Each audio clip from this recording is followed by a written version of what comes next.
So there's no question that gas grills are the most convenient to use, and they're the perfect grill for weeknight dinners because you can easily fire them up, shut them down, and changing the temperatures is as easy as dialing in a knob. But at least for me, they're a little too clean burning, and sometimes they can lack flavor. So today I want to talk about smoke boxes and how to use them to enhance wood flavors into your meals. And they're actually very cost efficient. I think you'll actually be surprised just how cheap the two that I have here really are. But not only that, they're so simple to use. And yes, you can smoke with a gas grill. So here's a quick guide on using a smoke box with your gas grill. Let's dive in.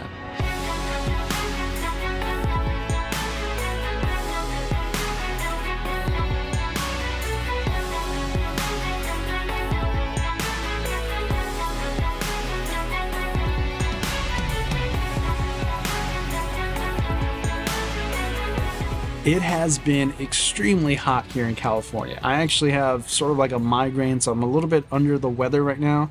I took a nap, my AC did not turn on. I thought I had it dialed in, and then, it was one of those things where like you wake up kind of dehydrated and all that. So the light and all that's getting to me, but I really wanted to make this video just in case I get worse so I can knock it out. So excuse me if I'm a little bit off today, but yeah, that's kind of what's going on. So I did want to talk about smoke boxes and how to use a smoke box and how to smoke using a gas grill. Because I think, at least for me, one of the biggest cons with gas grills is when it comes time to smoke, it's not going to be as effective as, let's say, a dedicated pellet smoker or a offset smoker or even a charcoal grill. But contrary to popular belief, you still can smoke with the gas grill. And actually, smoke boxes have came in a long way recently. They've gotten better and better. And now with some wood chips, I've found that, you can still get a really good smoky taste even with a gas grill. So that's what I want to talk about. The first thing I want to talk about is actually the different types of smoke boxes. And yes, they do matter. And depending on what you're trying to do, and just by trial and error, just going through some of the stuff that I've gotten over the years, I've learned that I like these wider smoke boxes that are, this one's been used, so I'm trying not to get dirty, that aren't necessarily long, but are fatter and can hold more wood stacked on top of each other. So I definitely recommend these shorter ones, these fatter boxes, because of the same reason that I gave for, the video that I did on how to light your charcoal grill and why it's not getting hot enough. Charcoal likes to be together, right? It's happier together. You're going to get more out of it together. It's the same thing with wood chips. And you can actually put wood chunks, smaller wood chunks in this larger one. But when they're together, I found that they smoke better. They stay lit. They give you more consistent smoke, things like that. So the one that I actually have is this off-brand. I found it on Amazon. I have no idea who makes it. I'll put a link below, but you get both of these. You get a smaller one and a larger one. They come together for the same price, and it's perfect for me. I'm going to use this for my travel grills. It's like the perfect size for that. And I found that the larger one, at least for me, checks off all the boxes. It's perfect. It's big, thick. You can put a lot of wood in there. It stacks up nicely. If you do want the best smoke box, I think Napoleon and Weber sell their own smoke boxes as well, which are basically the same design, just a little bit bigger. And again, heavy duty, great quality, all that stuff, but you're going to pay like $40. And I think both of these together were like under 20. And to be honest with you, it's heavy duty stamped steel. So heavy duty stamped stainless steel. So it's going to last for a very long time. The only con that I have with these though, that I want to tell you is, the way that it hinges up and down, sometimes wood chips get lodged inside of here between the door, and then you can't close the door, so you gotta like get something in there like a knife and just scrape them off. But that's very minor. Other than that, these are fantastic. This grill, the Monument Grills, Denelli 605 Pro, I did a review on this grill if you're interested. It's a great budget-friendly gas grill, very powerful, has a lot of great features. It came with its own smoke box, a Monument Grills smoke box that's long. It's a long rectangular smoke box, and I used that for quite some time, but it honestly wasn't as great as I liked it to be for the reasons that I just mentioned. These shorter, thicker ones keep the wood stacked on top of each other, and it keeps them happy, right? Keeps them lit, keeps them going, keeps the smoke going. With the Monument Grills one, the longer one, because it's so long, the wood might be like lit here, and then there might be a break somewhere unless you really pack it, so the wood's not burning, right? Unless you start it in different areas and so forth. But I also found that the airflow wasn't that great, so it would extinguish itself out, and then you'd have to relight it, or you'd have to keep it on a burner the entire time and keep the burner on high to keep it going. But then you'd come back and all of a sudden it's, you know, it's caught on fire, and it's smoking too much. You got black smoke and things like that. So I didn't really necessarily like it as much as these ones here. So if you are looking for a smoke box, that's just my opinion between the length ones and the short ones. Next, let's talk about how to load and use a smoke box, how to get it going. It's actually very self-explanatory. Open it up, load in your wood chips. You can use any type of wood chips that you like. You can use different flavors. There's all kinds of flavors. There's mild fruity flavors all the way to medium, wood hearty flavors, and then very, very present, very, very strong wood flavors. So you got like apple, you have post oak, you have mesquite, hickory, all those things. I'm not going to go over woods. This video would be extremely long if I went over all the different flavors of wood, and if I went over the combustion process and why smoking is what it is and how it works and all that.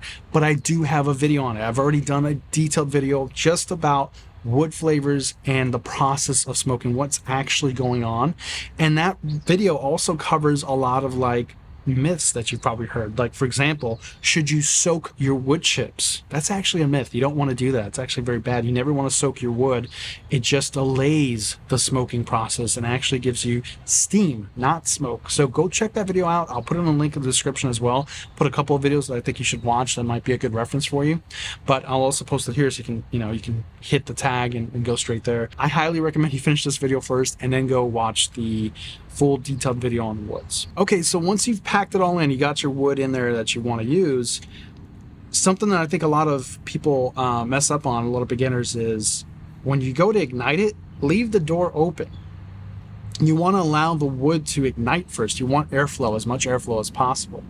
So it's a good idea to wait a little bit until you have the wood fully ignited and you start that domino effect of igniting the wood slowly so you can start the smoking process. So I think what a lot of people do is they close the box, they try to ignite it, and there's two ways to ignite it. We'll talk about that. And then it's constantly going out, and that's just because of the airflow. This particular box actually has really good airflow. You have airflow on the sides and the top, nothing on the bottom, which is fine. That's expected. Fire needs fuel. Fire needs oxygen, and this is no different. So if you're trying to get it ignited, you got to make sure you have good airflow in the beginning. Now, there's two ways to ignite the smoke box. You can use your burners, right? Your burners are the perfect tool to ignite your smoke box.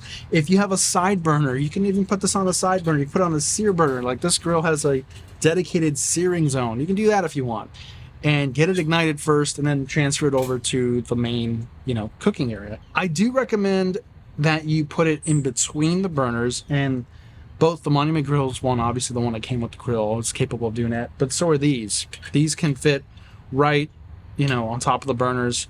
And what that allows is it gives you an opportunity to fully ignite it, right? They're closest to the heat source, basically. But then once they're ignited, you can move them to the top, but just make sure you have them over direct heat, and you have to make sure that they, the heat is relatively high, right? To keep the fire going, to keep the wood burning.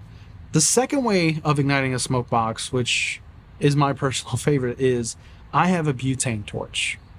Another video for you guys. I've done a video on butane torches. There's so many of them. They're actually not too expensive. The one that I'm using for today's video, I think it's like $15, something like that, for the head, and then the canister is like another $5 or something like that. And you can get 30 canisters from Walmart for like $20, $25. A butane torch is great because you literally just ignite the wood, and I hold it there for maybe like 10 to 15 seconds, let it go, and you'll see a bunch of flames shooting out of the smoke box, and the wood will start going. And once it starts going, just a little pocket of it, a corner, or if you want directly in the center, whatever, it doesn't matter. Once it starts going, again, leave the lid open. You'll see it. You'll see it start to smoke. You'll see it start catching. and you'll start seeing a domino effect, right? Make sure you have that airflow, close it, and then I put it over direct heat, somewhere over direct heat. You can even, if you want, you can put it back, if you need the entire cooking space, you can put it back directly over a burner. But you don't necessarily need the burner on high heat anymore. You can just put it on low heat, make sure the burner's on. The one thing you need to keep an eye on, though, is grease, right? Grease will start dripping into here, and then you can collect grease, and now you'll have a grease fire. So things like that you need to be cautious of. So I guess the con of having it next to the burners is there is a potential of collecting grease, and now the smoke box becomes a grease tray, and then you have the potential of having a grease fire. Rare, but it's possible. So you just got to keep an extra eye on it. But the pros are, you maximize your grilling surface. You have the entire surface now to grill. The pros and cons of having the smoke box on top of the grill grates is it's a little easier to control. They're on top, they're not necessarily on direct flames. They're on direct heat, but they're not touching flames, right? And the wood is slowly burning, slowly smoking. You need a little bit more life out of it. You're letting the wood do its thing, right? But the cons are you have now taken up some of your real estate for cooking. So if you're cooking a lot of things and you need the full real estate, figure out which method you like more. There's also the method of putting it on the top rack, but I found that kind of sometimes it goes out, right? Not a big deal with the butane torch, just light it up again. And honestly, if I'm being real honest with you guys, as long as you have it truly lit, the wood's truly lit, and you have that domino effect, it should be fine. But I think for most beginners, when they put it on the top rack, they're going to struggle. So play with it. You have 3 options. So now let's talk about some beginner mistakes to look out for. Smoking is actually not that hard. I don't want you to be intimidated. And I also don't want you to feel like I'm gloating. That's not what I'm doing. I just want you to go in it with confidence. A smoke box is actually incredibly easy because it's controlling everything for you. If you can use wood chunks, if you can fit a wood chunk in the smoke box, I think wood chunks are a lot better and easier to use. Wood chips are fine, and they're going to give you great amounts of smoke and all that, but it's just so quick, right? Everything happens so quick because they're so small that sometimes you're not going to get, the results that you want. Now, either or works fine. Some of the mistakes that I've seen you beginners making, the number one was not opening the door, not allowing that airflow in the beginning when you're first igniting it.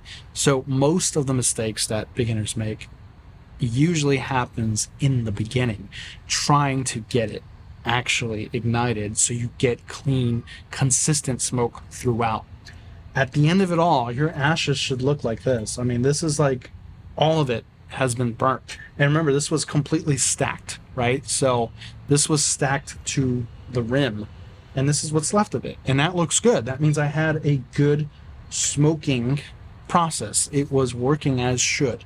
So if you open up your smoke box at the end, when it's not smoking anymore, right? And you see leftover wood that's still there, it was either not packed correctly, or you didn't get it ignited correctly, or the wood was wet or something like that, and you weren't getting consistency. So number one, make sure you're packing it densely, right? Wood likes to be together. Number two, make sure you're igniting it. Make sure it's fully lit. Make sure you have that airflow. Open up the vent, open up the door in the beginning just to make sure it is fully ignited.